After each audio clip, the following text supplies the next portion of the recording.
ഓണം എക്സാമിന് നമ്മളോട് ചോദിക്കാൻ പോകുന്ന ഏറ്റവും പ്രധാനപ്പെട്ട കുറച്ച് ചോദ്യങ്ങളാണ് ഈ ഒരു വീഡിയോയിൽ വളരെ കുറഞ്ഞ സമയം കൊണ്ട് ഞാൻ പറഞ്ഞു തരാൻ ഉദ്ദേശിക്കുന്നത്. ഈ വീഡിയോയുടെ ഉദ്ദേശം എന്ന് പറയുന്നത് സിമ്പിളാണ്. അതായത് ഈ ഒരു അരമണിക്കൂർ നിങ്ങൾ സ്പെൻഡ് ചെയ്താൽ നിങ്ങൾക്ക് ഒരു 40+ മാർക്ക് ഉറപ്പിക്കാൻ പറ്റുന്ന കുറച്ച് ചോദ്യങ്ങൾ ഞാൻ പരിചയപ്പെടുത്തി തരാം. ഒന്നാമതായിട്ട് സ്പീച്ച് ക്വസ്റ്റ്യൻ വളരെയധികം സാധ്യതയുള്ളതാണ്. നമുക്കൊരു 90 മുതൽ 100% വരെ പ്രതീക്ഷിക്കാൻ പറ്റുന്ന ഒരു ഡിസ്കോഴ്സ് ആണ് സ്പീച്ച് എന്ന് പറയുന്നത്. ഏറ്റവും കൂടുതൽ സാധ്യതയുള്ള ഒരു ചാപ്റ്റർ എന്ന് പറയുന്നത് ഫസ്റ്റ് ചാപ്റ്ററിലുള്ള എല്ലാ ചാപ്റ്ററും പോസിബിൾ ആണ്. അതായത് ഫസ്റ്റ് ചാപ്റ്ററിൽ അറ്റ്ലീസ്റ്റ് ആദ്യത്തെ 3 ചാപ്റ്റർ എന്തായാലും പോസിബിൾ ആണ്. അത് നമ്മൾ ഫസ്റ്റ് ചാപ്റ്ററിൽ നിന്ന് ചോദിക്കുകയാണെങ്കിൽ അല്ലേ 2 ടോപ്പിക്കിനെ ബേസ് ചെയ്തിട്ടായിരിക്കും. ഒന്നാമത് the importance of parenting, 2 overcoming fear. ഈ 2 വിഷയത്തിനെ കുറിച്ചിട്ടായിരിക്കും സ്പീച്ച് വരാനുള്ള സാധ്യത. സ്പീച്ചിൽ ആകെ നിങ്ങൾ ഇത്ര ശ്രദ്ധിച്ചാൽ മതി. ഒന്ന്, ഒരു സല്യൂട്ടേഷനിൽ സ്റ്റാർട്ട് ചെയ്യുക, respected teachers and my dear friends if it's happening in A school. ഒരു സ്കൂളിലാണ് നടക്കുന്നതെങ്കിൽ ഇങ്ങനെ സ്റ്റാർട്ട് ചെയ്യാം. രണ്ടാമതായിട്ട് ശ്രദ്ധിക്കേണ്ടതല്ലേ ടോപ്പിക്കിന് ഒരു ഇൻട്രൊഡക്ഷൻ കൊടുക്കണം എന്നുള്ളതാണ്. എന്ന് പറയാൻ നമുക്കില്ലേ എന്ത് ഫ്രേസ് യൂസ് ചെയ്യാം. We can say I would like to talk about this topic or dash topic എന്ന് പറഞ്ഞാൽ നമുക്ക് സ്റ്റാർട്ട് ചെയ്യും സിമ്പിൾ ആയിട്ട്. അതല്ല നിങ്ങൾ കുറച്ച് ഡെക്കറേറ്റ് ചെയ്ത് പറയണമെങ്കിൽ അങ്ങനെ. ഈ ഇൻട്രൊഡക്ഷന് ശേഷം ഇലാബറേഷൻ ആണ്. ഇലാബറേഷൻ എന്ന് വെച്ചാൽ ഇത്രയേ ഉള്ളൂ. അതായത് നമ്മൾ ഇൻട്രൊഡ്യൂസ് ചെയ്ത ഈ ഒരു topic, four example the importance of parenting, ആ വിഷയത്തിനെ കുറിച്ചിട്ട് നമുക്ക് അറിയാവുന്ന കാര്യങ്ങൾ നമ്മൾ പറയാം. അതിന് നമുക്ക് ടെക്സ്റ്റ് ബുക്കിന് മാത്രം ഡിപ്പെൻഡ് ചെയ്യണമെന്നില്ല. We could use our own view point. നമ്മൾ ലോകത്തിനെ എങ്ങനെയാണ് കാണുന്നത് നമുക്ക് പറയാം. ആർ ജസ്റ്റിഫിക്കേഷൻസ്, നിങ്ങൾക്ക് എതിരഭിപ്രായങ്ങൾ ഉണ്ടെങ്കിൽ നിങ്ങൾക്ക് നിങ്ങളുടെ ന്യായങ്ങൾ പറയാം. You could use your arguments, നമ്മുടെ വാദങ്ങൾ നമുക്ക് പറയാം. നമ്മൾ ഈ അടുത്ത് കണ്ട അവിടെയും ഇവിടെയൊക്കെ വായിച്ചിട്ടുള്ള കാര്യങ്ങൾ, ഇനി റീൽസ് തോണ്ടിയപ്പോൾ അവിടെ കണ്ട കാര്യങ്ങൾ വരെ നമുക്ക് അവിടെ പറയാം. ഇനി അവസാനത്തിലേക്ക് വരുന്ന സമയത്ത് we should use A conclusion. അവസാനത്തിൽ എല്ലാത്തിനും കൂടെ ഒന്ന് കോംപ്രഹെൻസീവ്ലി പറയാൻ വേണ്ടിയിട്ട് നമുക്കൊരു കൺക്ലൂഷൻ 1, 2, 3 വരികളിൽ മതി. സോ കൺക്ലൂഷനിൽ ഇതുവരെ പറഞ്ഞ കാര്യങ്ങൾ തന്നെയാണ്, അതൊന്ന് അങ്ങനെ ആറ്റി കുറുക്കി എടുത്തിട്ട് പറയാം. അവസാനത്തിലേക്ക് നമ്മളൊരു കോംപ്ലിമെന്ററി ക്ലോസ് കൊടുക്കും. താങ്ക് യു എന്നോ അല്ലെങ്കിൽ ജയ് ഹിന്ദ് എന്നൊക്കെ പറഞ്ഞിട്ട് നമുക്ക് അതങ്ങോട്ട് എൻഡ് ചെയ്യാം. രണ്ടാമതായിട്ട് നമ്മളോട് പ്രധാനമായിട്ട് ചോദിക്കാൻ പോകുന്ന ഒരു ക്വസ്റ്റ്യൻ ആയിരിക്കും റൈറ്റപ്പ്. റൈറ്റപ്പ് ഇതേ ചാപ്റ്ററിൽ നിന്ന് തന്നെ പോസിബിൾ ആയിട്ടുള്ള ഒരു ക്വസ്റ്റ്യൻ ആണ്. നമുക്ക് വേറൊരു ചാപ്റ്ററിൽ ഒരു റൈറ്റപ്പിന്റെ എക്സാമ്പിൾ നോക്കാം. നമുക്ക് തൽക്കാലം ഇത് സ്കിപ്പ് ചെയ്യാം. ഓക്കെ, ഇനി രണ്ടാമത്തെ ചാപ്റ്ററിൽ നിന്ന് പ്രധാനമായിട്ട് നമുക്ക് ചോദിക്കുന്ന ക്വസ്റ്റ്യൻ, സ്പീച്ച് ഓൾറെഡി നമ്മൾ കണ്ടു. ഈ ഒരു ചാപ്റ്ററിൽ നിന്നും ഏറ്റവും കൂടുതൽ സാധ്യതയുള്ള ഒരു ക്വസ്റ്റ്യൻ ആണ് സ്പീച്ച് എന്ന് പറയുന്നത് കേട്ടോ. വേറെ ഒരു ഇമെയിലാണ് ഈ ഒരു ചാപ്റ്ററിൽ നിന്ന് ചോദിക്കാൻ മറ്റൊരു സാധ്യതയുള്ള ക്വസ്റ്റ്യൻ. സോ ഇമെയിലിന്റെ ഫോർമാറ്റ് നമുക്ക് വളരെ സിമ്പിൾ ആയിട്ട് പഠിക്കാം. ഈ ക്വസ്റ്റ്യൻ ഇങ്ങനെയാണ്: you get inspired by doctor APJ Abdul Kalam's message and decide to communicate your thoughts and ideas to your friend who is studying abroad. Draft an email to your friend. അതായത് doctor APJ Abdul കലാമിന്റെ അദ്ദേഹം തന്ന മെസ്സേജിൽ നിന്ന് inspire ആയിക്കൊണ്ട് നിങ്ങൾ വിദേശത്തുള്ള abroad പഠിക്കുന്ന നിങ്ങളുടെ ഫ്രണ്ടിന് എഴുതുന്ന ഒരു ഇമെയിലാണ്. ഇമെയിൽ എന്ന് വെച്ചാൽ കത്ത് പോലെ തന്നെയാണ്. ആകെ മാറ്റം വരുന്നത് എന്താ അറിയോ? ഫ്രം അഡ്രസ്സും ടു അഡ്രസ്സും കൊടുക്കുന്ന സമയത്ത് നമ്മളോട് ഒരു മെയിൽ ID കൊടുക്കണം. മെയിൽ ID എന്ന് പറയുമ്പോഴോ ഒരു സ്പേസ് ഇല്ലാതെ @gmail.com എന്നോ email.com എന്നോ പറഞ്ഞുകൊണ്ടായിരിക്കണം. അതിനുശേഷം നമ്മൾ അവിടുത്തെ ഡേറ്റ് കൊടുക്കണം. പ്രധാനമാണ്, ഒരു മാർക്കൊക്കെ അതിന് പോകും. ഇനി ഇമെയിൽ ആകുന്ന സമയത്ത് മസ്റ്റായിട്ട് വേണ്ട ഒരു സാധനമാണ് സബ്ജക്ട്, വിഷയം. എന്ത് വിഷയത്തിനെ കുറിച്ചിട്ടാണ് നമ്മൾ ഈ ഒരു ഇമെയിൽ അയക്കുന്നത് അതിവിടെ എഴുതണം. Inspired by doctor APJ Abdul Kalam's message എന്ന് പറഞ്ഞുകൊണ്ടാണ്. ഇനി അടുത്തതായിട്ട് നമ്മളൊരു സല്യൂട്ടേഷനിലാണ് ഈ ഒരു ഇമെയിൽ സ്റ്റാർട്ട് ചെയ്യുന്നത്. ഡിയർ എന്നോ റെസ്പെക്റ്റഡ് എന്നോ ഒക്കെ നമുക്ക് പറയാം. ദെൻ നമുക്ക് യൂസ് ചെയ്യാൻ പറ്റുന്ന മെയിൽ സ്റ്റാർട്ട് ചെയ്യുന്ന സമയത്ത് നമുക്ക് യൂസ് ചെയ്യാൻ പറ്റുന്ന ഒരു സാധനമാണ് I hope you are doing well or I hope you are doing fine എന്നൊക്കെ നമുക്ക് പറയാം. അതുകൊണ്ട് അർത്ഥമാക്കുന്നത് ഇത്രയേ ഉള്ളൂ: ഇനി അവിടെ സുഖമായിട്ടും സുന്ദരമായിട്ടും അങ്ങോട്ട് പോകുന്നു എന്നാണ് അതിന്റെ അർത്ഥം. സോ ഇത് നമുക്ക് കൊടുക്കാൻ പറ്റുന്ന ഒരു കാര്യം. ടുവേർഡ്സ് ദി എൻഡ് നമ്മൾ കാര്യങ്ങൾ വളരെ ചുരുക്കി പറഞ്ഞുകൊണ്ട് towards the end we could use a complimentary close. അതായത് warm regards, yours faithfully, lovingly, അല്ലെങ്കിൽ യോസ് ലവിംഗ്ലി, വിത്ത് ലവ് എന്നൊക്കെ പറഞ്ഞുകൊണ്ട് നമുക്കൊരു കോംപ്ലിമെന്ററി ക്ലോസ് കൊടുക്കാം. നിങ്ങളുടെ പേര് കൊടുക്കുക. ഇത്രയേ ഉള്ളൂ ഇമെയിൽ എന്ന് പറയുന്നത്. വേറൊരു വളരെ പ്രോബബിൾ ക്വസ്റ്റ്യൻ ആണ് letter or letter to editor kind of questions വരും. Letter to editor kind of questions വരും. ഒഫീഷ്യൽ ലെറ്ററുടെ ക്വസ്റ്റ്യൻസ് വരും. നമുക്ക് ആദ്യം ഒഫീഷ്യൽ ലെറ്റർ എങ്ങനെയാണ് എഴുതേണ്ടത് എന്നുള്ളത് അടുത്ത ഒരു ചോദ്യത്തിൽ നോക്കാം. റൈറ്റപ്പ് ഒരു എക്സാമ്പിൾ ഞാൻ കാണിച്ചു തരാം. റൈറ്റപ്പ് നമ്മൾ ഈ ഒരു ക്വസ്റ്റ്യൻ നോക്കാം. Okay, and then Gandhi came എന്ന് പറഞ്ഞുള്ള ചാപ്റ്റർ നമുക്ക് പ്രധാനമായിട്ടും ചോദിക്കാൻ പോകുന്ന കുറച്ച് ക്വസ്റ്റ്യൻസ് ഞാൻ പറഞ്ഞുതരാം. അത് essay ആകാനാണ് ഏറ്റവും കൂടുതൽ സാധ്യത. essay ചോദിക്കാനുള്ള സാധ്യതയുണ്ട്. ഓക്കെ, നമുക്ക് വേറെ ഒരു ക്വസ്റ്റ്യൻ നോക്കാം. പിടിച്ചോ. Gandhi drummed of an India which was free from intoxicating drinks and drugs. However, our youth is increasingly addicted to these. What are the remedial measures required to create an awareness about this and build an India as dreamt by Gandhi? Write an essay. നമ്മളോട് essay എഴുതാൻ പറഞ്ഞിരിക്കുന്ന topic നിങ്ങൾ ശ്രദ്ധിക്കട്ടോ. ഗാന്ധിജി സ്വപ്നം കണ്ടിരുന്ന ഒരു India എന്ന് പറയുന്നത് അവിടെ എന്തില്ല? അവിടെ ഇൻടോക്സിക്കേറ്റിംഗ് ഡ്രഗ്സ് പോലെയുള്ള അല്ലെങ്കിൽ ഡ്രിങ്ക്സ് പോലെയുള്ള മദ്യമോ അല്ലെങ്കിൽ ലഹരിയോ ഉള്ള അതിന്റെ സാമൂഹിക വിപത്തുകളൊന്നും ഇല്ലാത്തൊരു ഇന്ത്യയിലാണ് അദ്ദേഹം കണ്ടത്. പക്ഷെ നമ്മുടെ യങ് ജനറേഷൻ നിങ്ങൾക്ക് അറിയാലോ ഇതിനൊക്കെ അഡിക്റ്റഡ് ആണ്. അപ്പൊ അതുകൊണ്ട് എന്താണ് ഇതിന് നമുക്കൊരു പരിഹാര ക്രിയകൾ ചെയ്യാൻ പറ്റുന്നത് എന്നുള്ളതാണ് ഇവിടെ എസ് ആയിട്ട് നമ്മളോട് ചോദിക്കുന്നത്. എസ് എന്ന് പറഞ്ഞാൽ റൈറ്റപ്പ് പോലെ തന്നെയാണ്. അതിനാദ്യം റൈറ്റപ്പ് എന്താണെന്നുള്ളത് നമ്മൾ അറിയണമല്ലോ. പറഞ്ഞുതരാം. റൈറ്റപ്പ് ഇതിന് ശേഷം ഞാൻ പറഞ്ഞുതരാം. ഇവിടെ ആദ്യം നിങ്ങൾ ശ്രദ്ധിക്കേണ്ടത് ഇതിനൊരു ടൈറ്റിൽ കൊടുക്കേണ്ടത് മുഖ്യം ബിഗിലേ a drug free India Gandhiji's dream. അവിടെ കൊടുത്തിരിക്കുന്ന ടോപ്പിക്കിനെ ഒന്ന് ചായ മാറ്റി കൊടുത്താൽ മതി. ഇനി നമുക്ക് കുറേ കാര്യങ്ങൾ പറയാം. പക്ഷേ തുടക്കത്തിൽ നമ്മളൊരു ഇൻട്രൊഡക്ഷൻ കൊടുക്കുക, എന്ത് ടോപ്പിക്കിനെ കുറിച്ചിട്ടാണ് നമ്മൾ പറയാൻ പോകുന്നത്. ദെൻ ഡീറ്റെയിൽഡ് ആയിട്ട് ടെക്സ്റ്റ് ബുക്കിലുള്ള കാര്യങ്ങളിലൂടെ ഇൻക്ലൂഡ് ചെയ്തുകൊണ്ടായിരിക്കണം, ടെക്സ്റ്റ് ബുക്കിലുള്ള പോയിന്റ്സ് കൂടെ ഇൻക്ലൂഡ് ചെയ്തുകൊണ്ടായിരിക്കണം നമ്മൾ എസ് എഴുതേണ്ടത് എന്നുള്ളത് മനസ്സിലാക്കുക. സോ ഒരു ഇൻട്രൊഡക്ഷൻ പറയാം. പിന്നെ നമ്മൾ സ്പീച്ചിലൊക്കെ ചെയ്ത പോലെ തന്നെ ഇതിനൊരു ബോഡി പാർട്ട് ഉണ്ട്. ആ ബോഡി പാർട്ടിലാണ് നമ്മൾ ഇലാബറേറ്റ് ചെയ്യേണ്ടത്. എല്ലാ പോയിന്റുകളും ഞാനിവിടെ കുറച്ച് ഹൈലൈറ്റ് ചെയ്ത് കൊടുത്തിട്ടുണ്ട്. മൂവിങ് ഓൺ, വേറെ ഒരു ക്വസ്റ്റ്യൻ്റെ ഒരു ആൻസർ കൂടെ ഞാൻ ഇതിൽ എക്സ്ട്രാ ആയിട്ട് നിങ്ങൾക്ക് ഒരു മോഡലായിട്ട് കൊടുക്കുന്നുണ്ട്.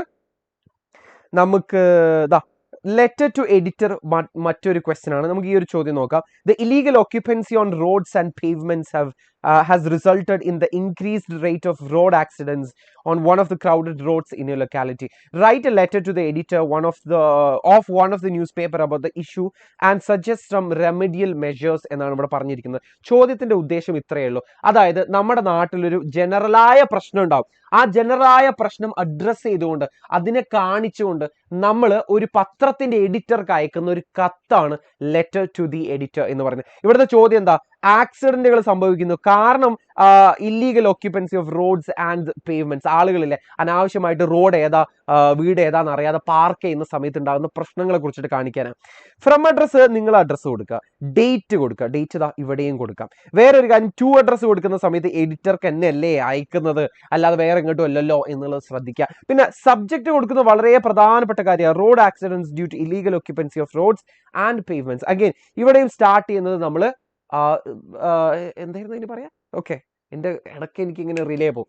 ഓക്കെ, സർ എന്നോ ഡിയർ എന്നോ പറഞ്ഞ് നമ്മൾ സല്യൂട്ടേഷൻ കൊടുക്കണം. അത് വെച്ചിട്ടായിരിക്കണം നമ്മൾ ലെറ്റർ ഇവിടെയും സ്റ്റാർട്ട് ചെയ്യേണ്ടത്. നമ്മൾ ഡിയർ എന്ന് പറയുന്നതിൽ കാര്യമില്ല, കാരണം ഡിയർ എന്ന് പറയാത്തത് ഇതൊരു ഫോർമൽ ലെറ്റർ ആയതുകൊണ്ട്. So we could use respected sir എന്ന് നമുക്ക് യൂസ് ചെയ്യാം. ഇനി കാര്യങ്ങൾ വളരെ ചുരുക്കിയിട്ട് പറയാം. ആദ്യം പ്രോബ്ലം എന്താണ് എന്നുള്ളത് പറയാം. ഇനി പ്രോബ്ലത്തിന്റെ എക്സ്പ്ലനേഷൻ പറയാം. പ്രോബ്ലം കഴിഞ്ഞാൽ പ്രോബ്ലം എപ്പോ സംഭവിച്ചു, എങ്ങനെ സംഭവിച്ചു, അല്ലെങ്കിൽ ഇപ്പോൾ ഫോർ എക്സാമ്പിൾ ഇവിടെ നമുക്ക് റോഡ്സ് ആൻഡ് പേവ്മെന്റ്സിനെ ഇല്ലീഗലി ഒക്യുപ്പൈ ചെയ്യുന്നതാണ് നമ്മുടെ ഇവിടുത്തെ പ്രശ്നം. സോ ആ പ്രോബ്ലം എന്താണെന്ന് പറയാം. പ്രോബ്ലം എങ്ങനെ കണ്ടു, എപ്പോൾ കണ്ടു, നമ്മൾ അതിന്റെ പാർട്ടാണോ തുടങ്ങിയ കാര്യങ്ങൾ പറയാം. ഇനി നമ്മൾ എന്ത് തരം പരിഹാരങ്ങളാണ് ഇതിന് സജസ്റ്റ് ചെയ്യുന്നത് എന്ന് നമുക്കറിയാം. For example, public awareness campaigns are also needed to ensure that both shopkeepers and citizens follow traffic rules. അതായത് ഇതിലൊരു ബോധവൽക്കരണം എന്താണ് പൊതുസമൂഹത്തിന് നമ്മൾ കൊടുക്കണം എന്നാണ് നമ്മൾ സജസ്റ്റ് ചെയ്യുന്നത്.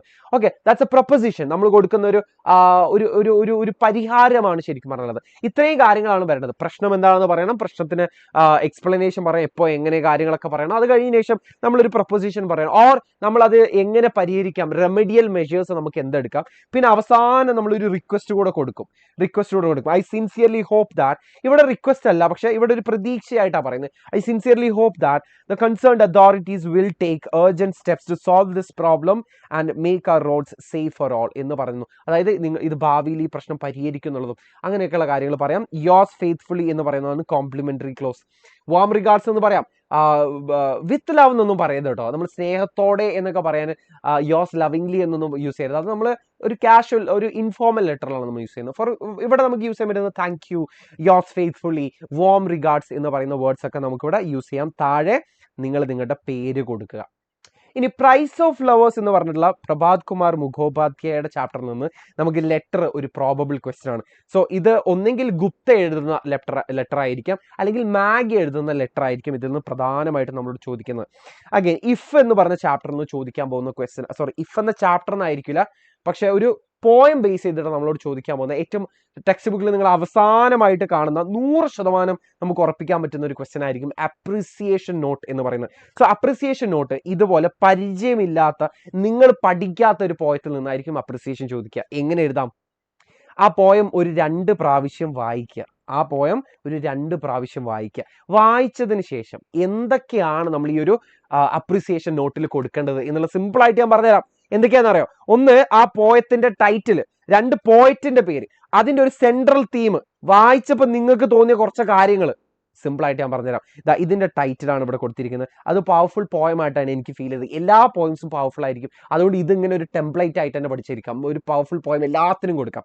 ഇനി എന്തിനെ കുറിച്ചിട്ടാണെന്നുള്ളതാണ് ഇവിടുത്തെ തീമാണ് ഞാൻ ഇവിടെ കൊടുത്തിട്ടുള്ളത് കേട്ടോ. ആ പോയത്തിന്റെ തീമാണ് ഞാൻ ഇവിടെ കൊടുത്തിട്ടുള്ളത്. ഇത് ഞാനിവിടെ ക്വസ്റ്റ്യൻ വായിക്കുന്നൊന്നുമില്ല, നിങ്ങൾക്ക് അത് പിന്നീട് വായിച്ചു നോക്കാവുന്നതാണ്. അതിൽ എന്തൊക്കെ വരണം എന്നുള്ളതാണ് ഞാൻ പിന്നീട് പറയുന്നത് കേട്ടോ. അതിനുശേഷമാണ് മെയിൻ പാർട്ട് വരുന്നത്, അനാലിസിസ് എന്ന് പറയുന്ന പാർട്ട്. അതിലാണ് ആ പോയത്തിന്റെ മെയിൻ ആയിട്ടുള്ള തീമുകൾ, ഐഡിയകൾ, അതിൽ യൂസ് ചെയ്തിരിക്കുന്ന ലാംഗ്വേജ് എന്ന് വെച്ചാൽ ഇംഗ്ലീഷിലാണ് എഴുതിയതെന്നല്ല, ആ ഭാഷനെ എങ്ങനെയാണ് യൂസ് ചെയ്തതെന്നുള്ള, പിന്നെ അതിൻ്റെ ഒരു സ്റ്റൈൽ എങ്ങനെയാണ്, പോയറ്റിക് ഡിവൈസുകൾ എന്തൊക്കെയാണ്. എക്സാമ്പിൾ പിടിച്ചോട്ടോ. തീം ആൻഡ് ഐഡിയാസ് ആയിട്ട് ഇതിൽ people build walls, both physically walls and emotional barriers. ആ പോയത്തിനെ ബേസ് ചെയ്തിട്ടുള്ളതാണ്. നമുക്ക് കിട്ടുന്ന പോയ ഇതായിരിക്കില്ല. നമുക്കിത് കിട്ടുന്ന പോയെന്ന് പറയുന്നത് അൺപ്രഡിക്റ്റബിൾ ആണ്, അത് പറയാൻ പറ്റില്ല.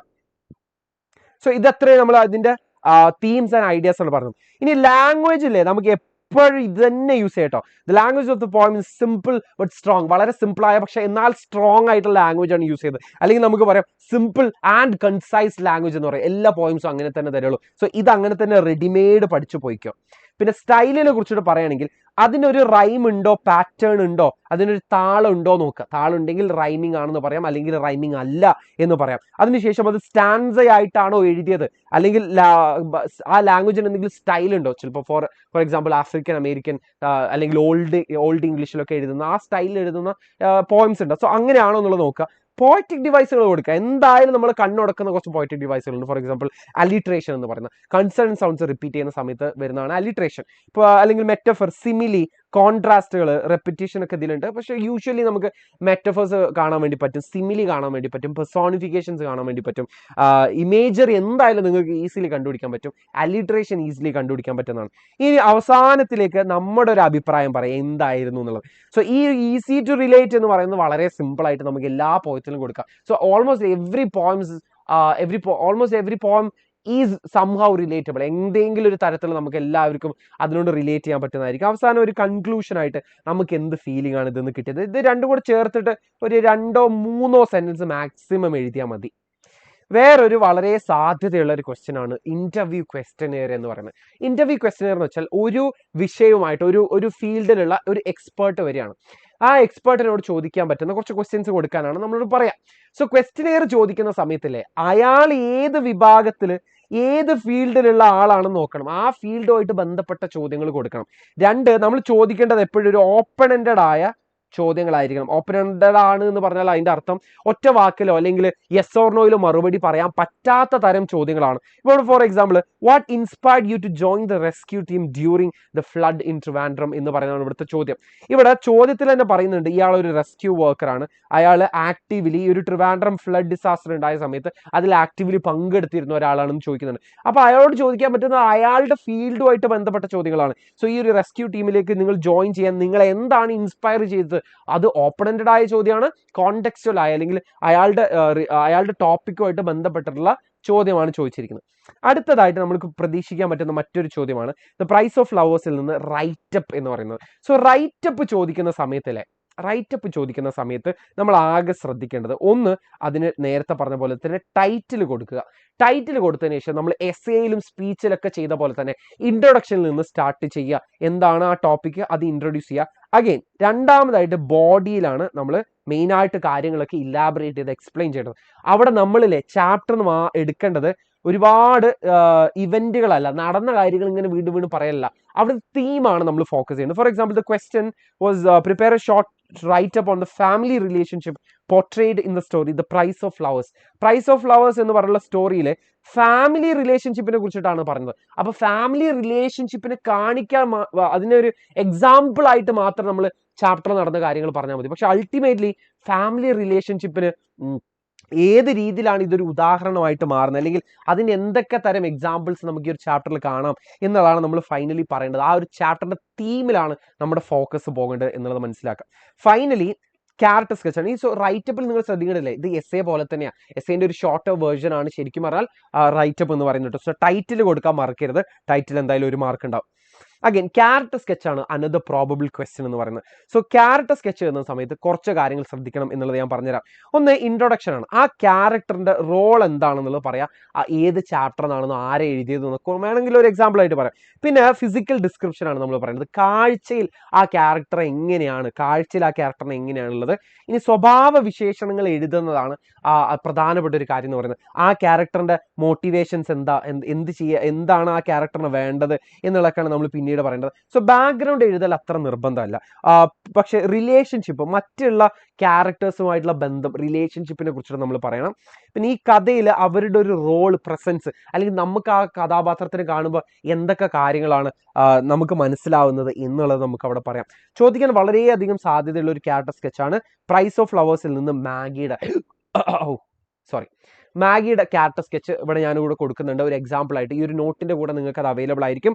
രണ്ടാമതായിട്ട് ഏറ്റവും കൂടുതൽ ചോദിക്കാൻ സാധ്യതയുള്ള ഒരു ക്യാരക്ടർ സ്കെച്ച് മിസ്റ്റർ ഗുപ്തയുടെയാണ്. മിസ്റ്റർ ഗുപ്തയുടെയും ക്യാരക്ടർ സ്കെച്ച് ഞാൻ ഇവിടെ താഴെ കൊടുക്കാം. ഇനി പ്രൊഫൈൽ ആയിരിക്കും മറ്റൊരു ചോദ്യം എന്ന് പറയുന്നത്. പ്രൊഫൈൽ തൽക്കാലം നമുക്ക് സ്കിപ്പ് ചെയ്യാം, പ്രൊഫൈൽ നമുക്ക് ലൈവിൽ ഡിസ്കസ് ചെയ്യാം. ഓക്കെ എന്നാൽ പിന്നെ പ്രൊഫൈലും കൂടെ നമുക്കൊന്ന് ചെയ്യാം. പ്രൊഫൈലും കൂടെ ഇനി വിട്ട് കളയണ്ട അല്ലേ. 4 മാർക്കിന് നമ്മളോട് ചോദിക്കാൻ പോകുന്ന ഒരു ക്വസ്റ്റ്യൻ ആയിരിക്കും പ്രൊഫൈൽ എന്ന് പറയുന്നത് കേട്ടോ. സോ പ്രൊഫൈൽ എന്ന് പറയുന്നത് ഇത്രയും ഡീറ്റെയിൽസ് എന്തായാലും തന്നിട്ടുണ്ടാവും. എവിടെയാണ് ജനിച്ചത് എന്നുള്ളത്, എഡ്യൂക്കേഷൻ, കരിയർ, അവർ ചെയ്തിട്ടുള്ള അച്ചീവ്മെന്റ്, അല്ലെങ്കിൽ അവരുടെ മരണം, ഇത്തരം കാര്യങ്ങൾ എന്തായാലും തന്നിട്ടുണ്ടാവും. ഫോർ എക്സാമ്പിൾ ഈ ഒരു ഇവിടെ വിരാട് കോഹ്ലിയുടെ പ്രൊഫൈൽ എഴുതാനാണ് നമ്മളോട് പറഞ്ഞിരിക്കുന്നത്. ഇവിടെ November 5th 1988 ഡൽഹി എന്നാണ് കൊടുത്തിരിക്കുന്നത്. സോ ഈ ഒരു ഡേറ്റ് കിട്ടുന്ന സമയത്ത് നമ്മൾ എന്താ കൊടുക്കേണ്ടതെന്ന് അറിയാം. വിരാട് കോഹ്ലി വാസ് എന്നാണ്ടോ ജനിച്ചത്, വാസ് ബോൺ ഓൺ ഡേറ്റ് കൊടുക്കുക November 5th 1988, കോമ ഇട്ടിട്ട് വേണം നമ്മൾ ആ ഒരു വർഷം കൊടുക്കാൻ. ഇനി ഇൻ ഡൽഹി, സ്ഥലം കൊടുക്കുമ്പോൾ ഇൻ ഡൽഹി എന്ന് നമുക്ക് കൊടുക്കാം. ഇനി ഫാദറിനെ കുറിച്ചിട്ടാണ്, പിന്നെ പാരൻസിനെ കുറിച്ചിട്ടാണ്, അവരെന്താ ചെയ്യുന്നത് എന്നുള്ളതാണ് ഇവിടെ പറയുന്നത്. സോ അതിനെ നമുക്ക് എങ്ങനെ ഫില്ല് ചെയ്യാം? His father Prem Kohli was A lawyer and his mother Saroj Kohli is A house wife എന്ന് നമുക്ക് ഇവിടെ പറയാം. ഇനി സ്കൂളിൽ എവിടെയാ പഠിച്ചത് എന്നുള്ളതാണ് എഡ്യൂക്കേഷനെ കുറിച്ച് പറയുമ്പോൾ he studied at Vishal Bharati public school. ഇനി കല്യാണം കഴിച്ചതിനെ കുറിച്ചിട്ടാണ് പിന്നീട് ഇവിടെ പറയുന്നത്. സ്പൗസ് എന്ന് വെച്ചാൽ എന്താ, ഭാര്യ അല്ലെങ്കിൽ പാർട്ട്ണർ എന്നുള്ള അർത്ഥത്തിലാണ് ഇവിടെ പറയുന്നത്. He is married or he was married to Anushka Sharma, അല്ലെങ്കിൽ ഹി ഈസ് എൻ, എപ്പോഴും കല്യാണം കഴിച്ചിട്ടുണ്ടല്ലോ, അല്ലെങ്കിൽ സിമ്പിൾ ആയിട്ട് പറയാം ഹി മാരീഡ് അനുഷ്ക ശർമ്മ എന്ന് പറഞ്ഞാൽ തെറ്റൊന്നുമില്ല. പിന്നെ അദ്ദേഹം എന്തായിട്ടാണ് അറിയപ്പെട്ടത് എന്നുള്ളതാണ് ഇവിടെ പറയുന്നത്.